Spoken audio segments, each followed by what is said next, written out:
Bună, dragii mei! Bine ați venit la previziunile pentru energia lunii iulie. Acestea se aplică pentru toți cei care au ascendentul, soarele și luna în leu. Să vedem despre ce este vorba, pentru că nu ne plictisim nici în această lună. Voi începe cu partea de tranzite astrologice, urmând ca ulterior să vedem ca de fiecare dată energia în cărțile oracol de tarot, dar și în cea a talismanelor. Și înainte de toate vreau să vă mulțumesc tuturor pentru că sunteți parte din comunitate, pentru tot sprijinul vostru. Iar dacă ești aici pentru prima dată, te invit să te abonezi și să apreciezi acest clip în măsura în care găsești utile informațiile. Iulie se deschide cu retrogradarea planetei Neptun pentru voi în casa 8-a, în semnul Peștilor, pe data de 2 iulie. Acest eveniment este unul important. Neptun rămâne în retrogradare până pe 7 decembrie.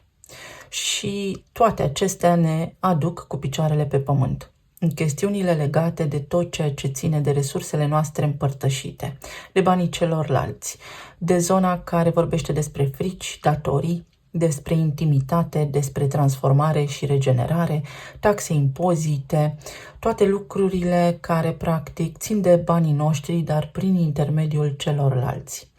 Aici se regăsește și Saturn, care de asemenea ne ajută să fim mai conștiincioși, mai organizați. Când vine vorba despre câștigurile noastre, să spunem pasive, sau când vine vorba despre administrarea resurselor împărtășite sau despre achitarea datoriilor.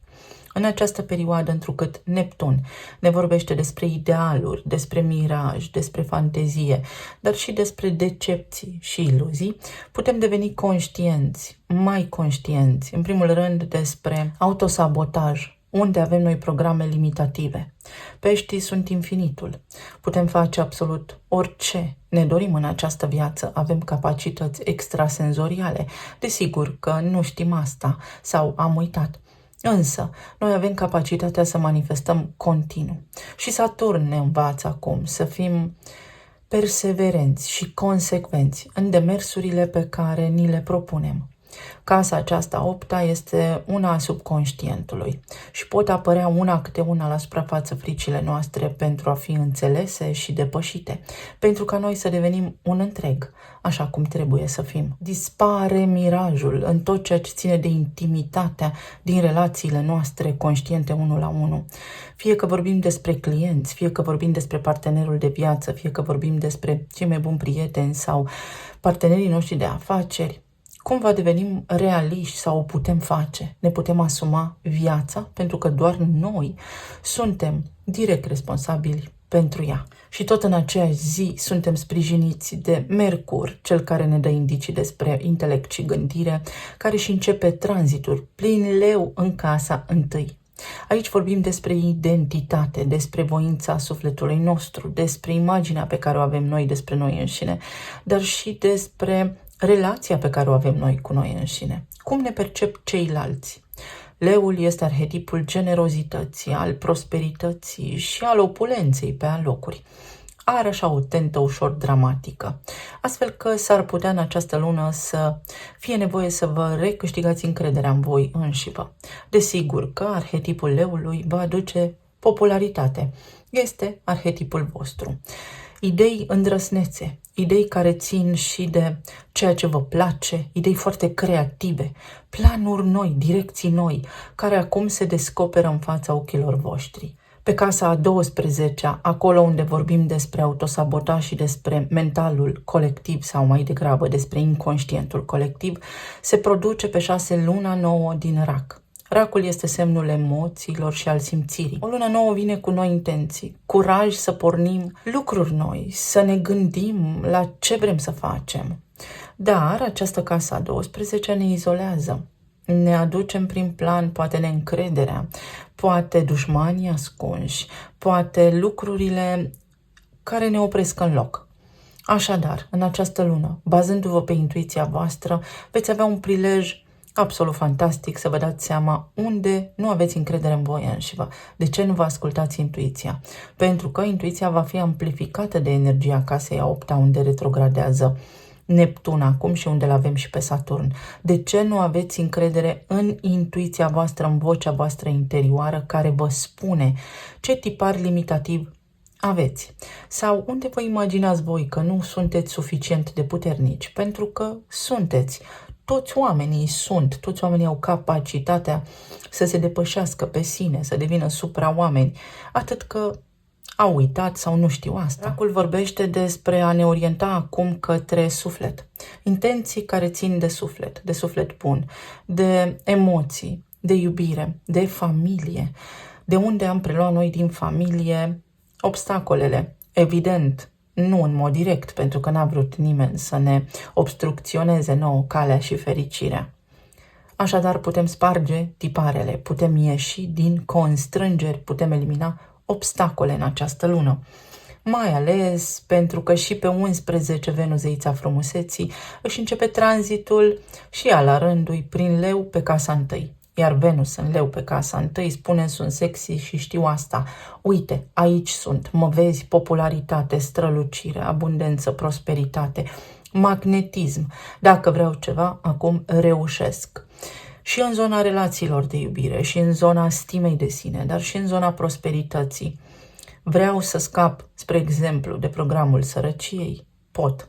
Pentru că o am pe Venus în Leu acum. Foarte multă creativitate, foarte amplificată intuiția și puteți așa cumva să vă dați jos vălul de pe ochi și acum să vă fie foarte clară direcția, simplu de parcurs pe care vreți să mergeți în această viață. Puteți simți dragostea și iubirea celor din jurul vostru. Este o perioadă în care mai toată lumea poate deborda de optimism și de entuziasm.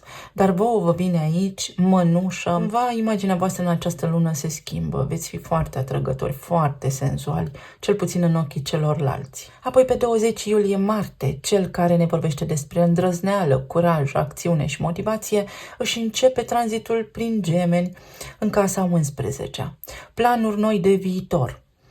Da, și vă puteți gândi la tot soiul de idei. Vă pot veni tot soiul de gânduri acum despre cum să faceți voi lucrurile să fie mai avantajoase pentru voi. Cum să atingeți starea de beatitudine și de prosperitate. Această zonă, casa 11, vorbește despre idealuri, planuri de viitor, anturaj, recompense, recunoaștere, popularitate, în timp ce gemenii sunt arhetipul curiozității și cel al teoriei. Singurul lucru care poate fi aici provocator este să nu rămâneți cu planurile la nivel de teorie. Dacă aveți o idee, să o puneți în practică, pentru că veți fi cumva alături de oameni care vă sprijină în ideile pe care le aveți și vă susțin energetic, dar și prin vorbă bună. Mai apoi, la o zi după, se produce cea de-a doua lună plină din Capricorn, despre care am vorbit în luna iunie, aceasta având loc la 21 de grade Capricorn, în casa a 6-a. Rutină, disciplină și eficiență. O lună plină vine cu finalitate, scoate la suprafață ceea ce trebuie să corectăm. Când vine vorba despre cât de organizați suntem, cât de mult lucrăm la lucrurile pe care le dorim, pentru că altminteri rămân toate la nivel de ideal și de teorie. În casa a 6-a regăsim și starea noastră de sănătate, rutina, modul în care funcționăm noi, să spunem, activitatea de la locul de muncă, dar și mentorii sau animalele de companie. Așa se face că s-ar putea să nu vă mai lăsați influențați de oameni care în trecut poate doar vă dădeau idei, dar nu vă și susțineau până la capăt să vă puneți planurile în aplicare, sau poate fi vorba despre faptul că vă maturizați voi acum și schimbați ceva pentru a nu somatiza în corpul fizic la nivel de sănătate toate nereușitele sau frustrările pe care le-ați putea avea, dar și la nivel de consecvență. Încep ceva, duc până la sfârșit planul, ideea, gândul. Ce spun, aia fac. Și vine pe acea energie a arcanei lumea care spune da, ceva se încheie, o iau de la început mai puternic, mai evoluat, mai inspirat de toată experiența mea de viață de până acum. Și cu siguranță că vă veți simți foarte bine și de îndată ce soarele intră în Leu pe casa întâi pe 22, când desigur că veți fi vedeta lunii, toată lumea va dori să vă stea în preajmă sau acolo unde voi aveți treabă, există implicit și reușită. Este o nevoie să vă simțiți bine, să uitați de greul pe care l-ați dus pe parcursul anului Și uite cum începând cu data de 26, Mercur face un pas înainte din Leu, în Fecioară, pe casa banilor, zona unde găsim indicii despre banii veniți din munca noastră proprie sau despre lucrurile pe care punem noi preț. Este casa planetei Venus. Și atunci, cu Venus în Leu vreau, cu Mercur în Fecioară muncesc și am. Fecioara am spus că înseamnă eficiență, organizare, plan, structură, disciplină, ordine, în gânduri, în tot ceea ce fac, în modul în care comunic. Încep să comunic eficient, dar și sigur încep să văd că lucrurile prin contur în viața mea, dar trebuie să conștientizez că toți oamenii care au parte de succes în această viață sunt foarte disciplinați și se țin de un program care desigur că funcționează pentru ei. Și tot în această zi avem parte de retrogradarea lui Chiron, care se regăsește în Berbec, în casa a noua. Aici vorbim despre credințe, vorbim despre accesarea studiilor înalte, despre cunoașterea înaltă, vorbim despre străinătate, dar și despre chestiuni legale. Modul în care eu cred că pot să reușesc în această viață, unde cred că mă pot poziționa, dar și cât de mult mă pot extinde. Chiron ne vorbește despre rana eternă, iar berbecul este semnul independenței, al identității, al autenticității. În acest context, acum ai o șansă reală să fii cine te-ai născut să fii. Sau, dacă ai vreun mentor, cineva te inspiră și vrei să devii ca omul respectiv, să poți urma aceiași pași. Și aici vorbim despre oameni de succes, pentru că poate avem modele care nu sunt neapărat benefice. Ține de discernământul nostru, pe măsură ce avansăm în energia lunii iulie, să vedem către cine ne uităm, pentru că așa putem deveni. Casa nouă vă poate repara cumva o rană. Este autosabotaj, este acel lucru care se tot repetă sau acel obstacol, acea frică majoră pe care o aveți, peste care nu puteți trece. Și iată cum se poate elimina sau înțelege, vindeca. Aici vorbim și despre întoarcerea la niște studii, vorbim despre schimbat mentalitatea și credința, mai ales întrucât toate planetele personale din Leu se vor regăsi în opoziție, desigur cu Pluton din Vărsător, care vă stă fix pe casa a 7-a. Cum sunt eu în raport cu mine, cum sunt eu în raport cu ceilalți, dar și cum sunt ceilalți în raport cu mine. Și cumva aici eu vreau ceva, energia leului, în timp ce trebuie să țin cont și de ceilalți sau să văd ce vor și ceilalți. Ce vreau pentru mine, dar cum vreau și să fiu într-un concept mai amplu, ca parte din lumea din care fac parte. Pluton în Vărsător transformă relațiile. Poate ați avut parte de relații care v-au pus la pământ, care v-au făcut să vă simțiți mici și neputincioși. Și acum acele relații se pot dizolva, puteți scăpa de toxicitate, puteți remedia lucrurile care au fost disfuncționale în relația voastră sau puteți întâlni pe cineva alături de care acum să vă transformați întreg conceptul despre viață, filosofia despre viață și să ajungeți la o relație stabilă, armonioasă, de lungă durată. Și mai avem în zona carierei, pe casa a 10-a, unde regăsim profesia, autoritățile, managera, cum ești tu ca o autoritate sau cum te porți tu când ești sub autoritatea cuiva. O conjuncție importantă dintre Marte și Uranus, înainte ca Marte să intre în Gemeni pe 15 iulie. Aici se pot produce ceva întreruperi, surprize, evenimente care pot fi șocante sau pur și simplu să fiți omul potrivit la locul potrivit. Pot aduce aici în discuție anii 2012 și 2018, când poate ați avut parte de evenimente care desigur că au contat foarte mult în dinamica vieții voastre și în modul în care ați profesat sau v-ați desfășurat viața de atunci până în momentul prezent. Ceva aici se schimbă. Marte este acțiunea, iar Uranus este sclipirea de geniu, dar și șocul, surpriza. Se schimbă ceva. Apare aici o șansă sau poate un șoc, o surpriză care va face să vă reevaluați planurile de viitor și drumul pe care sunteți deja. Poate fi și așa, în tot cazul, toate aceste tranzite ne ajută să ne dezvoltăm. Să vedem acum ce ne spune și energia cărților oracol. Este o lună care în mod deosebit pe voi vă vizează în mod direct și voi veți resimți schimbările mai mult ca celelalte semne. Un pas înainte este tot ceea ce ai nevoie, să pornești ceva și apoi, pe măsură ce înaintezi, vei avea șanse să corectezi, să devii mai bun, să acționezi.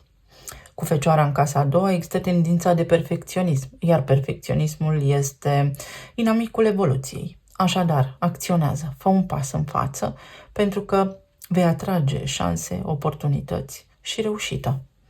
Avem numărul 41. Poate fi vorba despre spațiu locativ, despre schimbarea acestuia, despre cămin, despre familie și despre casa întâi. Cum ești tu la tine în familie, poziția ta în familie. Poate fi vorba despre bani, să achiziționezi o casă, despre relocare. Ceva în acest sens se poate schimba sau o relație de iubire. Te poți muta cu cineva sau poți renunța odată și pentru totdeauna la durerea unei despărțiri. Care este adevărul tău? Adevărat. Adevărul adevărat. Care este eul tău autentic? Avem numărul 20. Este vremea reconcilierii. A ta cu sufletul tău, mai ales acolo în zona unde retrogradează Chiron în Berbec pe casa nouă. Ce crezi tu despre tine? Fix ce crezi, aia văd și alții. Și în această lună ai ocazia să arăți lumii eul tău autentic. Să fii în forma ta naturală, desigur, aliniat la legile universale, generos, empatic și iubitor, creator și elementul pământ. Luna plină din Capricorn, casa a 6-a. Tot ce vrei să faci, poți.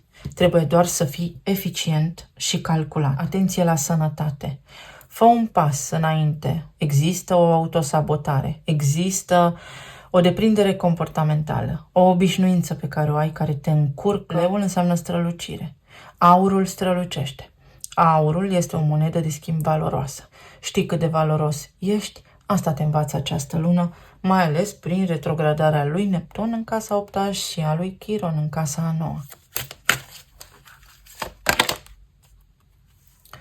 O călătorie sacră, cicluri de viață, familie și transformare.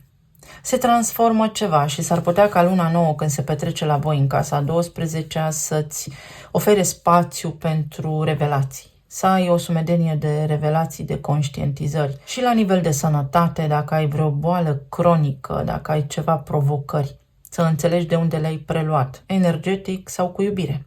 Sau poate inconștient, din neam, din familie.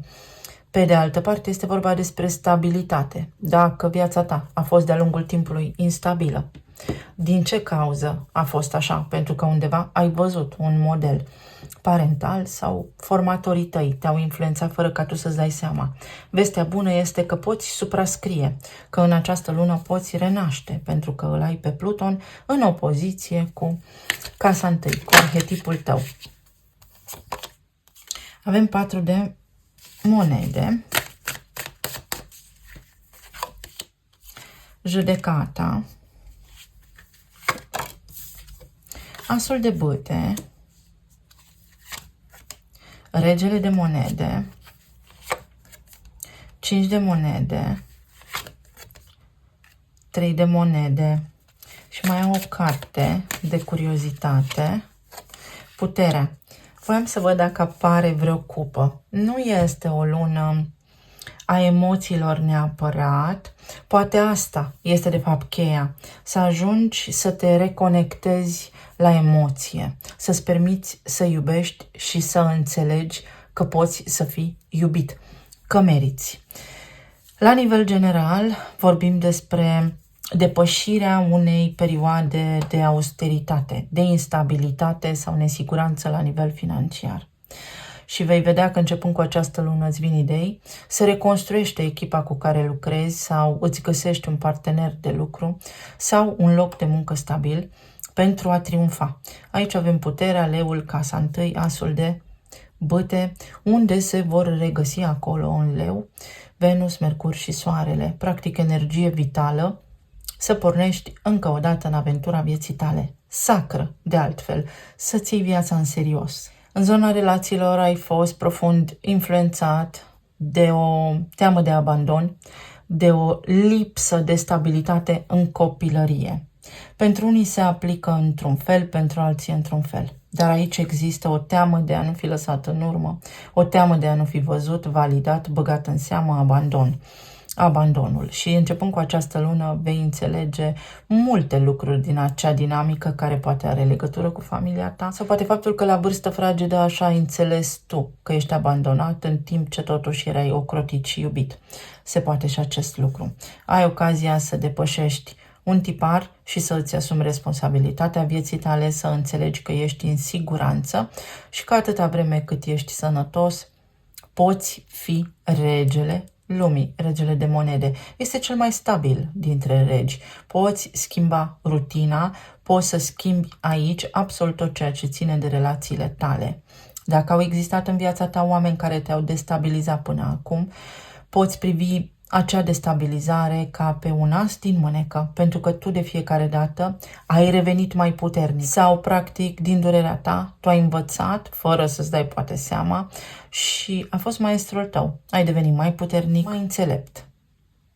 Dacă ești singur în această lună, există aici cineva care a mai făcut parte din viața ta, poate, și a dispărut fără niciun fel de explicație. Poate ați fost colegi la locul de muncă care poate reveni acum cu o explicație și poți discuta despre ceea ce s-a întâmplat, poți afla adevărul și poți începe o relație cu această persoană.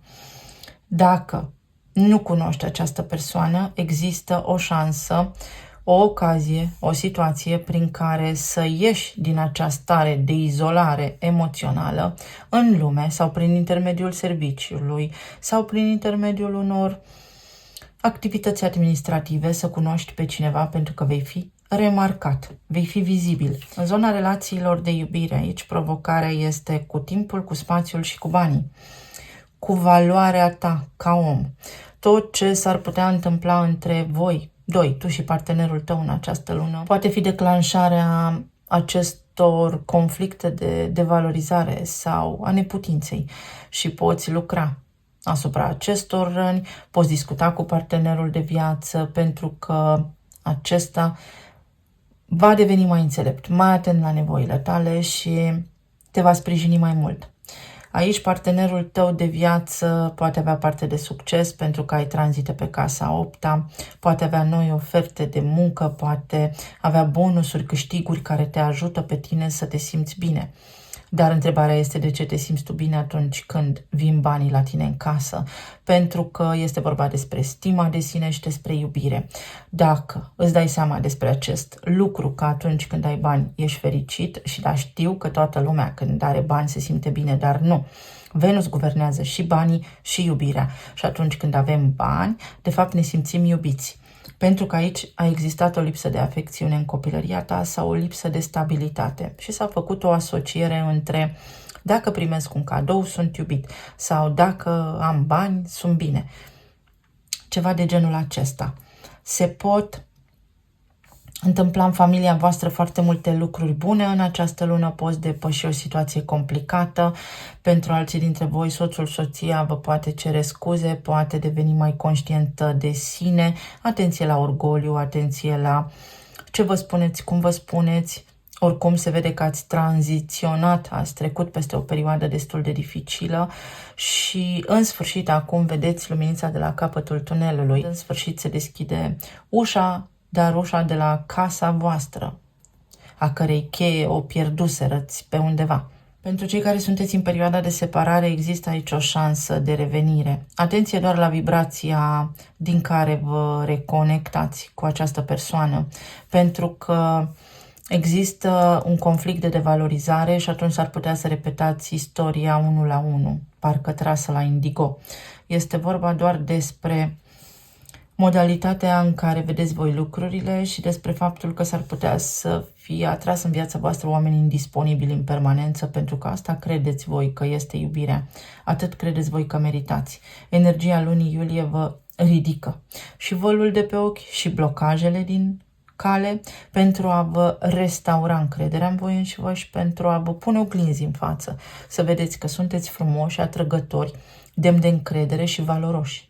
meritați. Poate părinții tăi au divorțat când erai tu mic, s-au separat sau poate aveau fel și fel de conflicte prin casă și atunci de acolo s-au produs această asociere bani, iubire sau nu merit. Ce avem aici? Asul de monede, doi ași, o nouă șansă, vindecare, lucruri stabile. Uite că poți avea parte de lucruri stabile, poți fi bine, poți fi bucuros și fericit. Aici avem 2 de spade, înlăturarea fricii.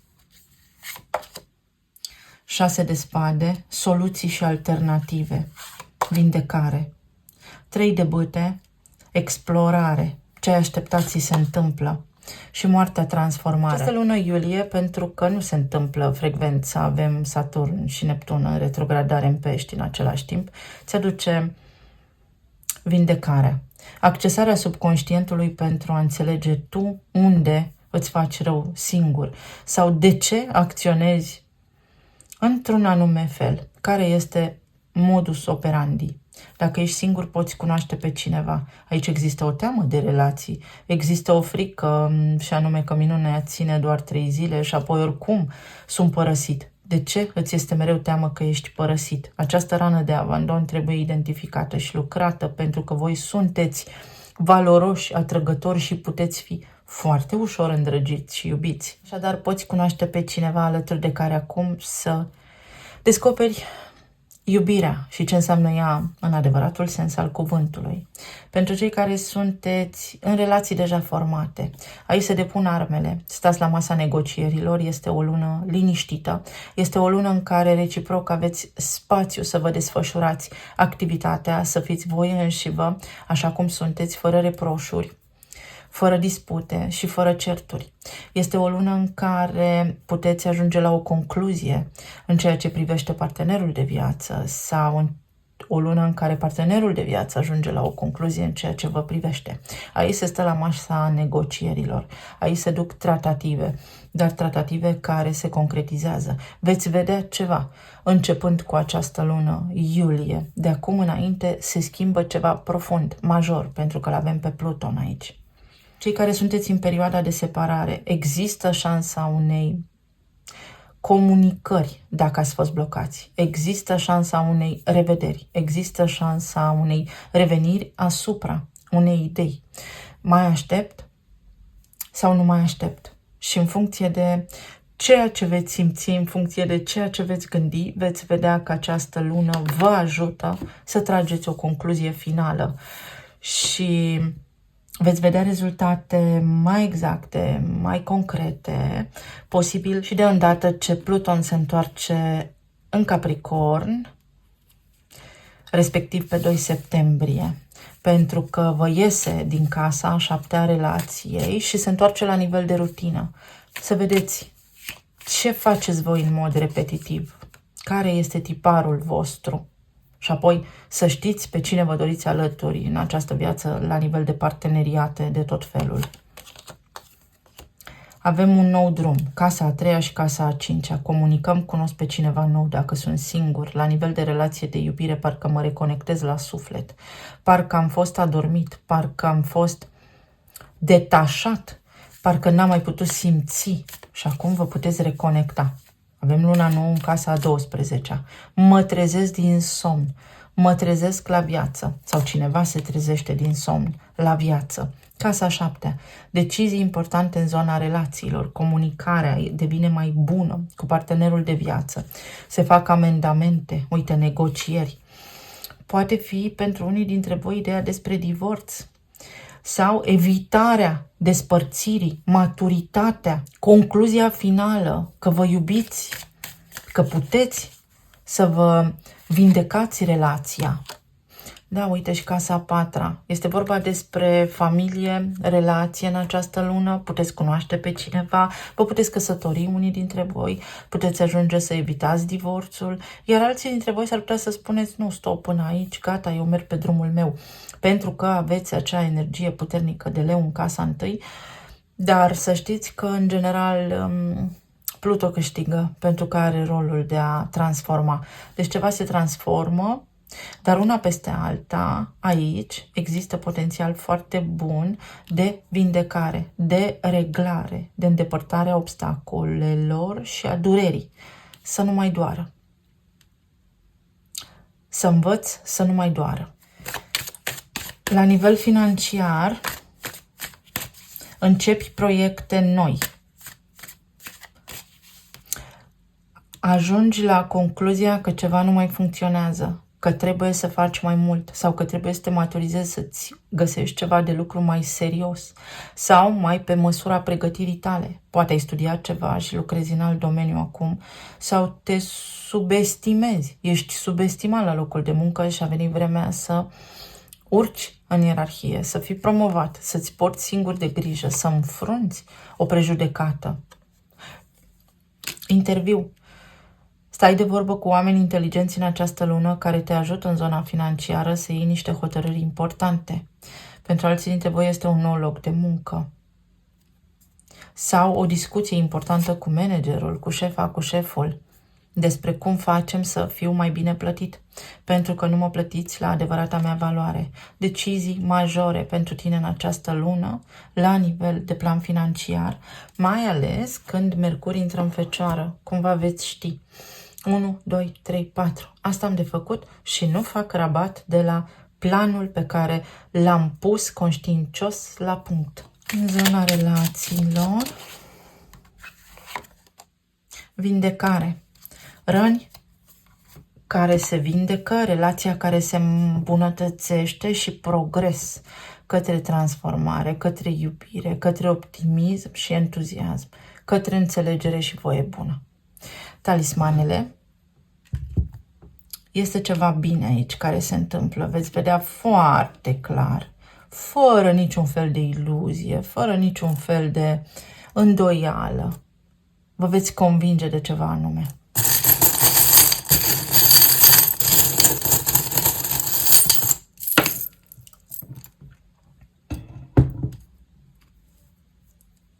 Ficatul. Atenție la ficat gras și la furie. Vă eliberați de furie și vă eliberați și de frica zilei de mâine. Aici există o teamă de sărăcie pe care o puteți vindeca.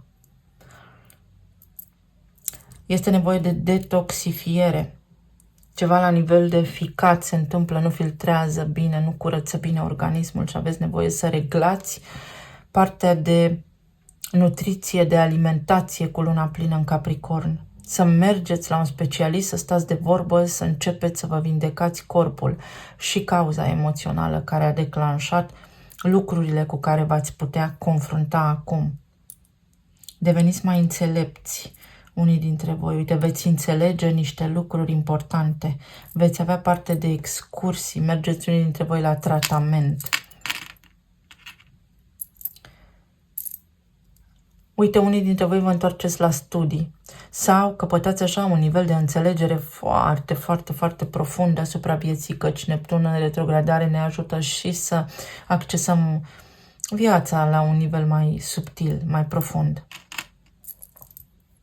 La nivel de resurse financiare de casa a doua, veți lucra mai conștiincios, mai eficient, mai organizat, mai consecvent la idealurile voastre, veți face calcule de investiții și sunt decizii importante care vă pot aduce foarte multă prosperitate. Relația voastră, uite, dacă sunteți singuri, n-a mai apărut de mult inelul ăsta, puteți întâlni pe cineva în relația voastră. Aici va fi sub lupă, vedeți? Discutați, vă convingeți, vă frământați, o remediați sau pur și simplu unii veți spune gata, am pierdut suficient timp. Atenție la Marte din Gemeni, că s-ar putea să vină așa cu superficialitate sau cu discuții inutile despre viitor sau să fie neclar ceva. Gândiți-vă atent. Vă puteți împăca cu cineva din trecut, se pot ameliora niște lucruri. Comunicare. Uite, comunicare între doi oameni care se iubesc. Dacă au existat sentimente adevărate acolo, în această lună, totul este posibil. Se face ordine și curățenie, se taie de pe lista de cheltuieli ceea ce este inutil. Veți deveni foarte, foarte disciplinați financiar. Este nevoie de ordine și disciplină în viața voastră de zi cu zi la nivel de rutină, dar și la nivel de sănătate. Să mâncați corect. Ia uite aici banii. Aici este ceva foarte bun. Este ceva legat de valoarea voastră și de încrederea voastră. Voi nu vedeți cât de frumoși, buni și valoroși sunteți. Pe de altă parte este o mică speculă aici. Un câștig. Vine din senin către voi, uite, un sac de bani, o șansă, o ofertă, un bonus. Ceva bun. Atenție la vicii. Cu luna plină din Capricorn trebuie să renunțați la un viciu. Vreți, nu vreți. Sau să nu acționați toxic. Când dați de greu, să vă ascundeți în muncă sau să vă faceți rău corpului, să mâncați dulciuri sau mai știu eu ce, mâncat compulsiv. Iar inițiala este P. P de la Pluto din Vărsător. Transformare totală și generală, dar Vărsătorul este înțelept. Vărsătorul este mulțumit cu sine, parter, o casă, vă puteți cumpăra o casă. Poteca. Poteca voastră a fost, viața voastră realmente a fost una de film, pentru că leul înseamnă și dramaturgie de film. Dar uite că ați avut ajutor și nu veți fi niciodată singuri. 35 este un număr important, sau casa aceea 8-a, care vă va aduce daruri. Se ridică niște restricții din drumul vostru acum și vă puteți dezvolta mai mult, puteți fi mai populari, puteți avea parte de mai multe contracte sau apar idile, romanțe, oameni care să vă iubească sau auziți acum ce așteptați de mult timp. Acea explicație. Eu vă mulțumesc tare mult. Vă doresc să aveți o lună fabuloasă, să petreceți sănătoși, să fiți bine și iubiți. Să ne reauzim cu bine data viitoare. Pa, pa!